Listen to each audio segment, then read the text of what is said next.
আসসালামু আলাইকুম। নমস্কার বন্ধুরা এবং আন্তরিক শুভেচ্ছা সবাইকে। আপনারা কি নতুন ভোটার কার্ড বানানোর কথা ভাবছেন পুরো প্রক্রিয়াটা হয়তো খুব ঝামেলার? একদমই নয়, কারণ এখন বাড়িতে বসেই অনলাইনে খুব সহজে নতুন ভোটার কার্ডের জন্য আবেদন করা যায়। তবে একটা বড় পরিবর্তন এসেছে, আর সেটা হলো এখন আধার কার্ডের সাথে লিঙ্ক থাকা মোবাইল নম্বরে আসা ওটিপি দিয়ে কেওয়াইসি বা আধার অথেন্টিকেশন করতে হবে। আজকের এই ভিডিওতে আমি আপনাদের ধাপে ধাপে পুরো প্রক্রিয়াটা বুঝিয়ে দেব, তাই একটুও স্কিপ না করে পুরো ভিডিওটা মন দিয়ে দেখুন। প্রথমেই আপনাদের চলে আসতে হবে ভোটার কার্ডের অফিসিয়াল পোর্টালে voters.gov.in। ওয়েবসাইটের লিঙ্ক আমি ডেসক্রিপশন বক্সে দিয়ে দিয়েছি, আপনারা সেখান থেকেও সরাসরি চলে যেতে পারেন। এই পোর্টালে যদি আপনি প্রথমবার এসে থাকেন, তাহলে আপনাকে প্রথমে সাইন আপ অপশনে ক্লিক করতে হবে। এখানে আপনার মোবাইল নম্বর, ক্যাপচা কোড দিয়ে কন্টিনিউ করতে হবে। এরপর আপনার নাম এবং পাসওয়ার্ড দিয়ে একটি নতুন অ্যাকাউন্ট তৈরি করে নিতে হবে।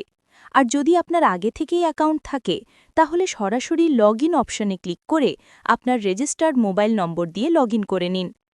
লগইন করার পর নতুন ভোটার হিসেবে রেজিস্টার করার জন্য আপনারা ফর্ম 6 অপশনটি দেখতে পাবেন। এখানে ফিল ফর্ম 6-এ ক্লিক করুন। এবার শুরু হবে আসল কাজ, ফর্ম ফিল আপ করা। প্রথমেই আপনার রাজ্য হিসেবে পশ্চিমবঙ্গ এবং তারপর আপনার নিজের জেলা বেছে নিন। এরপর আপনার ব্যক্তিগত তথ্য দিতে হবে।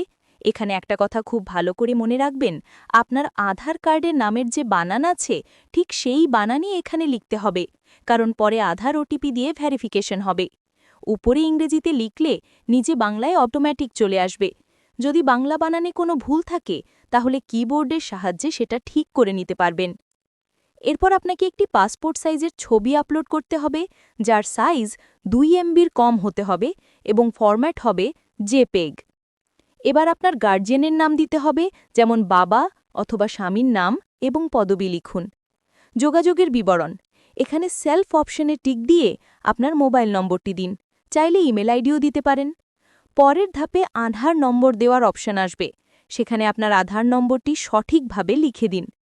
জন্ম তারিখ ও প্রমাণপত্র, এরপর আপনার জন্ম তারিখ দিয়ে তার সপক্ষে একটি ডকুমেন্ট আপলোড করতে হবে।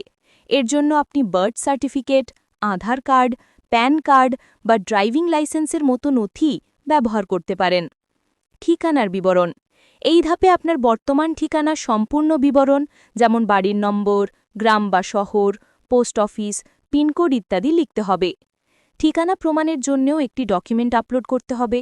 এক্ষেত্রেও আধার কার্ড, ইলেকট্রিক বিল বা ব্যাংকের পাসবুক জমা দিতে পারেন। এরপর যদি কোনো শারীরিক প্রতিবন্ধকতা থাকে, তার বিবরণ দেওয়ার জায়গা পাবেন। না থাকলে কিছু করার দরকার নেই।